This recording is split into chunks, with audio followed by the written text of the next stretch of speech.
Hi friends, welcome to Ekam IAS Daily Current Affairs session.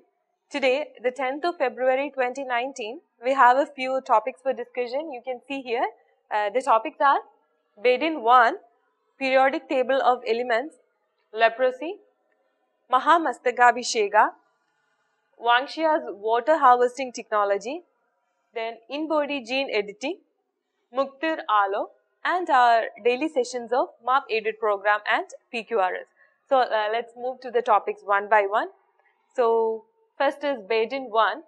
Astronomers accidentally discovered a new tiny dwarf galaxy named Bedin 1, and it is modestly sized, and it is very tiny sized. It is very modestly sized and elongated galaxy that measures only around 3000 light years at its greatest extent, which means that it is only a fraction of the size of the Milky Way.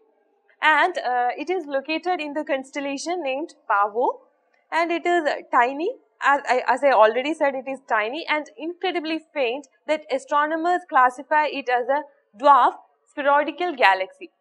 So what do you mean by this dwarf spheroidal galaxy?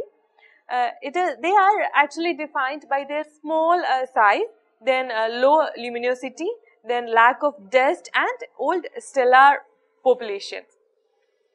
Also, they are similar to dwarf elliptical galaxies in appearance and properties, but they are approximately spheroidal in shape. So, hence we call it a dwarf spheroidal galaxies, and they generally have lower luminosities.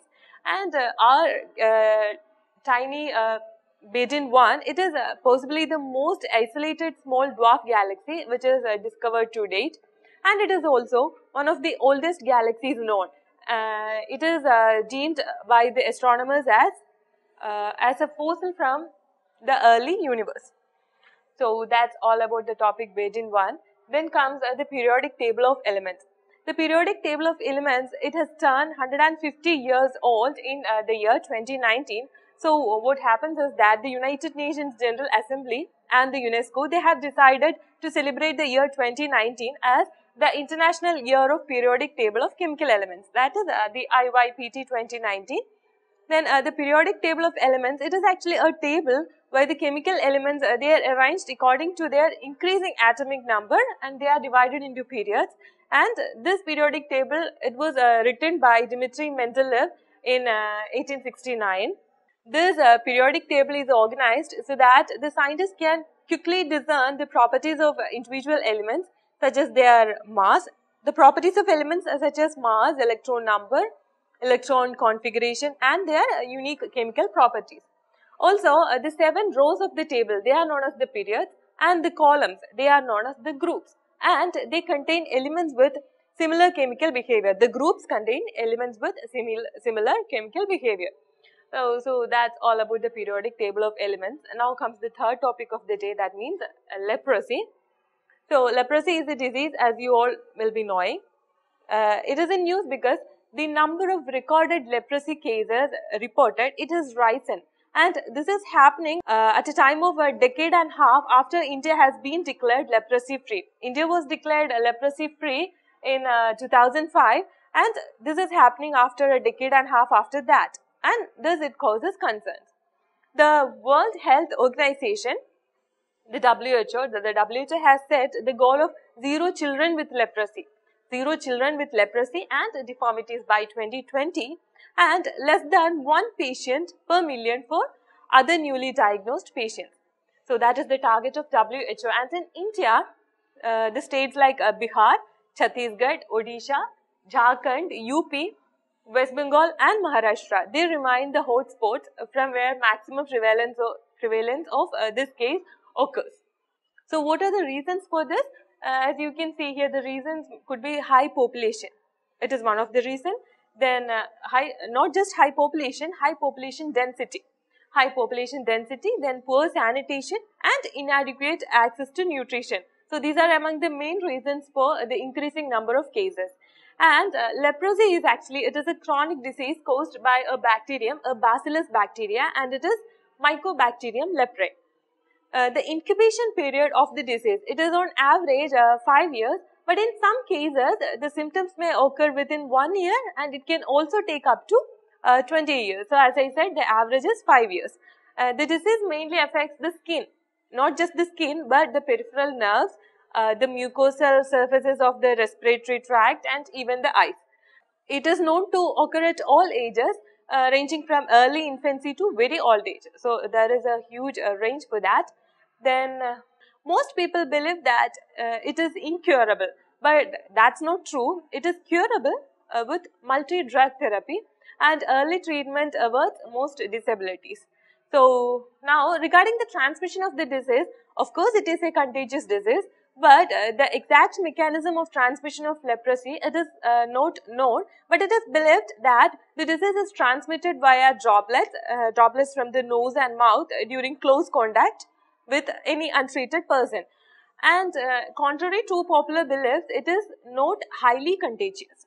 So that's the point. It is not highly contagious, but still it spreads from one person to another by close contact. So that's all about leprosy. Then the next important topic of the day is Mahamastagabhishega. Mahamastagabhishega Maholsava. It will be observed from February 9 to February 18, and this is the head anointing ceremony of the Lord Gomateshwara Bahubali. And the main point is that it is observed once in every 12 years in Jain Dharmic cycle, and it is one of the biggest festivals of the Jain community, and this honors Lord Bahubali. So Lord Bahubali is a Jain god. Lord Bahubali is the son of Rishabhanada. Rishabhanada is the first of the 24 Jain Tirthankaras, and Lord Bahubali is worshipped for living with exceptional qualities that he displayed during all stages of his life, from conception, birth, renunciation, enlightenment, and salvation. And according to the Jain text, Bahubali had attained liberation from the cycle of births and deaths. So according to Jainism, it is known as moksha, that is the liberation from the cycle of births and deaths. So Lord Bahubali, according to the Jain text, Lord Bahubali had attained moksha at Mount Kailash, and he is revered as a liberated soul. So in Jainism, that means a siddha. So he is revered as a siddha by the Jains. Then the carving and consecration of the Bahubali statue in Shravan Belgola, it is ascribed to the great Chamunda Raja. The Chamunda Raja was the commander-in-chief of the Genga king Rajamalla, and this is during the later period of the 10th century AD. Then regarding the Gomateshwara statue, this is a 57-foot long monolith statue, and this makes it one of the largest freestanding statues in the world. And also the Gomateshwara statue is located on Vindhyagiri at Shravan Belgola in Karnataka state, as I already said. And there are two hills in the place. There are two hills in Shravan Belgola. They are Vindhyagiri and Chandragiri. So just mention for information. Then comes the next news of the day, that is Wangshia's water harvesting technique. So what is the technique? We'll see. The Archaeological Survey of India announced the discovery of a living history museum. So this is at Wangshia with a peculiar water harvesting technique. So Wangshia is actually a place, and this place is a village in Mizoram's Champai district, and this Champai district borders the country of Myanmar, and also the area is part of the lower Himalayas, and this has rows of steep hills which are made up of various kinds of sandstone with different colors from grey to blackish. So the water harvesting technology which we have mentioned is that it is an ancient technology. So what they do is they trap rainwater flowing down the slopes by making holes in these rocks. So the water flows into these holes, and they get stored in the fissures and veins of the rocks. So that is the technology all about. So that's all about the news.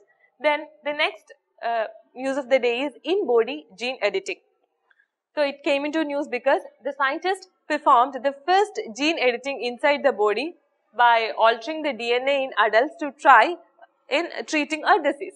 And this was done by the scientists very recently, and the preliminary results suggested that 2 men with a rare disorder, they now can have a corrective gene at very low levels, which may not be enough to make the therapy a success. But the important point is that it is a scientific milestone towards one day doctoring of DNA to treat many diseases caused by faulty genes. And regarding the technique, that means regarding in-body gene editing, it is a gene therapy technique where gene editing is intended to disable a bad gene or supply a good one that's missing. But these DNA changes they are not inheritable, and so they do not pass to future generations. And more importantly, it can be used for treating genetic diseases which are caused by faulty genes. So we'll move on to the last news topic of the day, that is Muktar Alo.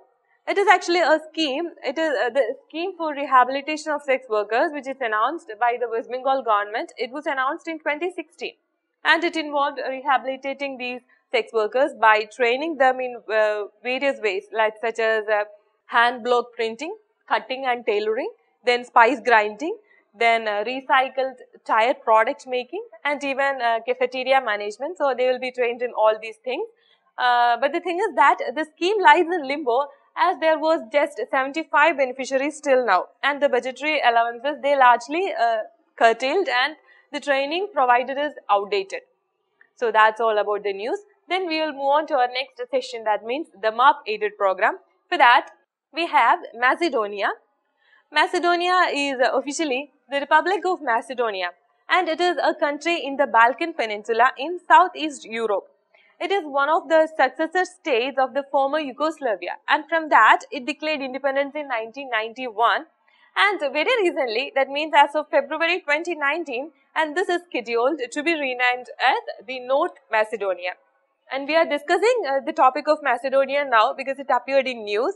It appeared in news because it joined the NATO, or the North Atlantic Treaty Organization. And regarding the geography of the nation, it is actually a landlocked country. So it is surrounded on all sides by various other countries, as you can see here in the map. Please refer to the map. The Republic of Macedonia has borders with Kosovo to the northwest, Serbia to the northeast, then Bulgaria to the east, Greece to the south, and Albania to the west. So these are the countries which borders Macedonia. You can see here in the map. And you can even see the Mediterranean Sea below Greece. So we'll move on to our next session of PQRS, previous question. So we have the question from environment, which is asked in 2018. As you can see here, the question is, which of the following statements best describes carbon fertilization? There are 4 options. Option A, increased plant growth due to increased concentration of carbon dioxide in the atmosphere. And option B is increased temperature of earth due to increased concentration of carbon dioxide in the atmosphere. And option C is increased acidity of oceans as a result of increased concentration of carbon dioxide in the atmosphere. And option D is adaptation of all living beings on earth to the climate change brought about by the increased concentration of carbon dioxide in the atmosphere.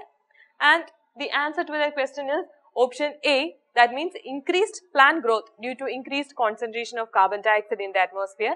So that best describes carbon fertilization. Carbon fertilization means increased plant growth due to increased concentration of carbon dioxide in the atmosphere. So that's all for today. Thank you so much for listening.